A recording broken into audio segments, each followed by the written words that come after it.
శ్రీ గురుభ్యో నమః. జయంతి తే సుకృతినో రససిద్ధాః కవీశ్వరాః నాస్తి తేషాం యశః కాయే జరామరణజం భయం. పూర్వజన్మ సుకృతం వల్ల కవిగా జన్మిస్తాడు. కవి తన కావ్యంతో లోకంలో శాశ్వతత్వాన్ని పొందుతాడు. తాను ఉన్నా లేకున్నా ఆ కావ్య రూపంలో లోకంలో తాను శాశ్వతంగా జీవించే ఉంటాడు అని ఈ పద్యం భావం. అటువంటి ప్రముఖ కవి కీర్తిశేషులు డాక్టర్ చెరువు సత్యనారాయణ శాస్త్రి గారి గురించి, ఆయన రాసిన చెరువువారి సుబ్బలక్ష్మి కావ్యాన్ని గురించి ఈరోజు ప్రస్తావించుకుందాం. డాక్టర్ చెరువు సత్యనారాయణ శాస్త్రి గారు ప్రముఖ కవి, బహుగ్రంథకర్త, సంస్కృత భాషలో ఉద్దండ పండితులు. వీరు సంస్కృతంలో అష్టావధానాలు, ఒక సంపూర్ణ శతావధానం చేశారు. అనేక సాహిత్య రూపకాలలో పాల్గొన్నారు. ఎన్నో సాహిత్య ప్రసంగాలు, వ్యాసాలు చేశారు. అటువంటి వీరు మాండలిక భాషలో చెరువువారి సుబ్బలక్ష్మి అనే కావ్యాన్ని రాయడం విశేషం. దీనిలో కథాంశం ఏమంటే, వీరు ఒక ఊహాసుందరిని సృష్టించుకుని ఆమెతో తాను జరిపిన సరస సల్లాపాలను, ఆ తర్వాత ఆమెకు వివాహం అయిపోయి వేరే వ్యక్తితో వివాహం అయిపోవడం వల్ల తాను పొందిన విరహాన్ని శతక రూపంలో సల్లాయంకటి సుబ్బలక్ష్మి బ్రతుకేలా నీవు లేకుండినన్ అనే మకుటంతో వ్రాయడం జరిగింది. నండూరి వారి ఎంకిలా, విశ్వనాథ వారి కిన్నెరసానిలా, కృష్ణశాస్త్రి వారి ఊర్వశిలా అటువంటి కోవకి చెందిందే ఈ డాక్టర్ చెరువు సత్యనారాయణ శాస్త్రి గారి సల్లాయంకటి సుబ్బలక్ష్మి కావ్యం.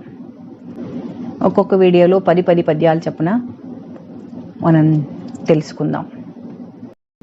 శాస్త్రి గారి గ్రంథాన్ని చాలా తేలికైన సరళమైన భాషలో అందరికీ అర్థమయ్యే విధంగా రాశారు. కాబట్టి దీని గురించి ప్రత్యేకంగా వివరణ ఇవ్వాల్సిన అవసరం లేదు. ఎక్కడైనా వివరణ ఇవ్వాల్సిన అవసరం ఉంటే వాటిని నేను వివరిస్తాను.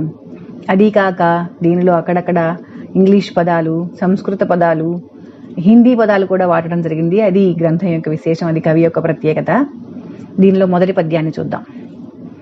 సల్లా చల్లని చూపు చూసి దయతో సాకేవు నా సామి, ఈ పిల్లే లచ్చిమినాగనున్నది ననున్ ప్రేమించనా సామి, జన్మల్లా దానిని నీదు నామమున నోరారా పిలుస్తానురా, సల్లాయంకటి సుబ్బలక్ష్మి బతుకేలా నీవు లేకుండినన్.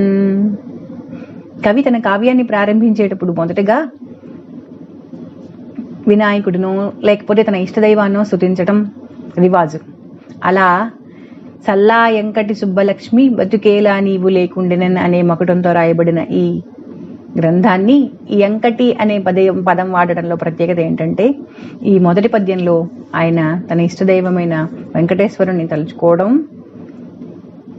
ఆయన దయతో తన ప్రేమ కొనసాగాలని, ఆ పిల్ల తను ప్రేమించాలని కోరుకుంటున్నట్లుగాను ఉంది, తన ఇష్టదైవాన్ని ప్రార్థించినట్లుగాను ఈ పద్యం రాయడం జరిగింది. ఇది మొదటి పద్యం. మళ్ళీ ఇంకొకసారి చదువుతాను. సల్లా సల్లని చూపు చూసి దయతో నన్ సాకేవు నా సామి, ఈ పిల్లే లచ్చిమినాగనున్నది ననున్ ప్రేమించనా సామి, జన్మల్లా దానిని నీదు నామమున నోరారా పిలుస్తానురా, సల్లాయంకటి సుబ్బలక్ష్మి బతుకేలా నీవు లేకుండినన్. రెండవ పద్యం. సల్లా చల్లని ఎన్నెలేను అది నన్ సాకేటి ఎంకన్న, ఆ పిల్లన్నాపై ప్రేమ పుట్టునటు దీవిస్తాడు సల్లంగా, గుండెల్లో లచ్చిమినాగా నిల్పుకొని రాణిలాగా చూసుకుంటలే, సల్లాయంకటి సుబ్బలక్ష్మి బతుకేలా నీవు లేకుండినన్. ఆ వెంకన్న దయ వల్ల ఆమెకు నాపై ప్రేమ పుడుతుంది, ఆ అమ్మాయి నన్ను ప్రేమిస్తే నేను చక్కగా నా గుండెల్లో పెట్టుకుని చూసుకుంటాను అని చెప్తున్నారు ఈ పద్యంలో. మూడవ పద్యం. మళ్ళీ మొగ్గల వంటి పల్వరుస సంపంగంటి ఆ ముక్కు, పాలల్లే తెల్లని బుగ్గలున్, సిలిపి మాయల్ చేసి కవ్వించు ఆ కల్లందాలను ఎంత చూసినను ఇంకాసేపు చూడాలనే. సల్లాయంకటి సుబ్బలక్ష్మి బతుకేలా నీవు లేకుండినన్. ఈ పద్యంలో తన ప్రేయసి రూపాన్ని వర్ణిస్తున్నారు. మల్లె మొగ్గల వంటి పల్వరస, సంపంగ లాంటి ముక్కు, తెల్లని బొగ్గలు, కవ్వించే కళ్ళు, ఎంతసేపు చూసినా ఇంకా చూడాలనిపించే ఆమె రూపాన్ని ఈ పద్యంలో వర్ణించడం జరిగింది. 4వ పద్యం. కాళ్ళ గజ్జలు పెట్టి పిల్లలకు దొంగంజేసి ఒక్కర్తికిన్ కళ్ళగంతలు కట్టి ఎక్కడనో సక్కంబోయి నీ ఉండినన్. తల్లో మల్లెల వాసనల్ సిటికెలోనన్ నిన్ పట్టిస్తవే. సల్లాయంకటి సుబ్బలక్ష్మి బతుకేలా నీవు లేకుండినన్. ఆ పిల్ల తన స్నేహితులతో ఆడుకునే ఆటలను, దొంగాటలు ఆడుతుంటే తన తలలో పెట్టుకున్న మల్లెపూలే ఆ అమ్మాయిని ఆ దొంగలాగా పట్టిస్తాయని చెప్తున్నారు ఈ పద్యంలో. 5వ పద్యం. ఒల్లో వేసుకుని నిన్ను మోయుటకునెంతో భారమైపోయే. నీ కళ్ళన్మూయగదాని సేతులొక పక్కన్ సాలవైపాయే. ఆటల్లో పిల్లలు వద్దు పొమ్మనిన లోటా నీకు బెంగెందుకే. సల్లాయంకటి సుబ్బలక్ష్మి బతుకేలా నీవు లేకుండినన్. ఈ పద్యంలో స్నేహితులతో కళ్ళగంతల ఆట ఆడుతుంటే తన ప్రేయసి కళ్ళు చెంపకు చారడేసి కళ్ళు అని వర్ణిస్తారు కదా కళ్ళని. అలా పెద్ద పెద్ద కళ్ళుట. ఆ కళ్ళని ముయ్యాలంటే ఈ పిల్లల చేతులు చిన్నవైపోయి చాలకపోతున్నాయని, ఒళ్ళో కూర్చోపెట్టుకుని కళ్ళ ముయ్యాలి కాబట్టి అలా ఒళ్ళో కూర్చోబెట్టడానికి మొయ్యలేనంత బరువున్నావని చెప్తూ ఈ పద్యంలో అలా వాళ్ళు ఆటల్లో ఆడద్దు పొమ్మనినా సరే భయపడకు బెంగపడకు అని తన ప్రేయసిని ఊరడిస్తున్నట్లుగా పడింది ఈ పద్యం. ఒళ్ళంతా అపరంజి సాయ నడుమేమో కందెరీగాయే. నీ కళ్ళు సెంపకు సేరడాయే. పిరుదల్ గమ్మత్తుగా బండిరాలల్లే ఎత్తుగనాయే. రోజుకొక కొత్తందాలు సూతుంటినే. సల్లాయంకటి సుబ్బలక్ష్మి బతుకేలా నీవు లేకుండినన్. ఆమె అందాన్ని ఈ పద్యంలో వర్ణించడం జరిగింది. 7వ పద్యం. కల్లందాలగు కల్వరేకులొక లెక్కాయేందే. ఆ కల్వరేకుల్లో నీ కనుపాపలాడుకొను సోకుల్. జల్మ జల్మాలకున్ సెల్లోన్ పోలిక యాడ చెప్పనిక. పోన్లే నీకు ఏం దక్కువే. సల్లాయంకటి సుబ్బలక్ష్మి బతుకేలా నీవు లేకుండినన్. నీ కళ్ళని వర్ణించడానికి కలువరేకులు ఒక లెక్క కాదు.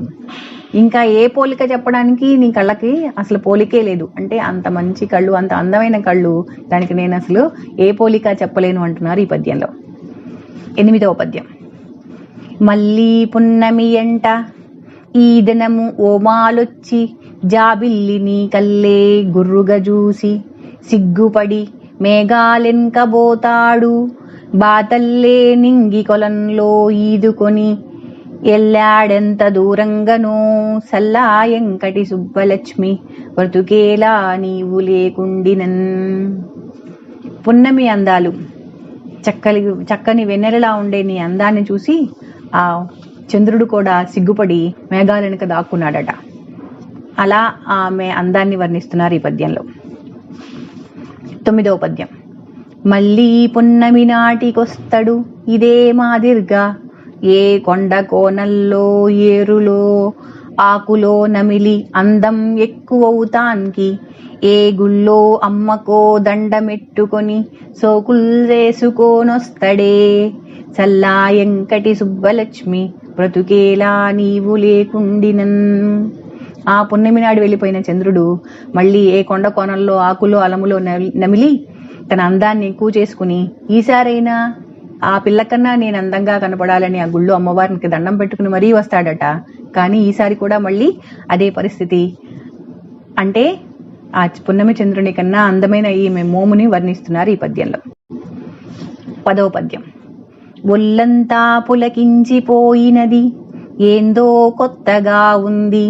ఈ తెల్లారే సరికల్లా నీ సొగసు చూస్తే పోల్చుకోలేక ముద్దల్లే నిల్బడి ఉంటే సిగ్గుపడిపోతా ఓరగా సూత్తివే సల్లాయంకటి సుబ్బలక్ష్మి. తన అందాన్ని చూసి మైమరిచిపోయి అలా నోరు తెరిచి చూస్తూ ఉంటే తన చూపును చూసి ఆమె సిగ్గుపడిందట అంటూ వర్ణిస్తున్నారు ఈ పద్యంలో శాస్త్రి గారు.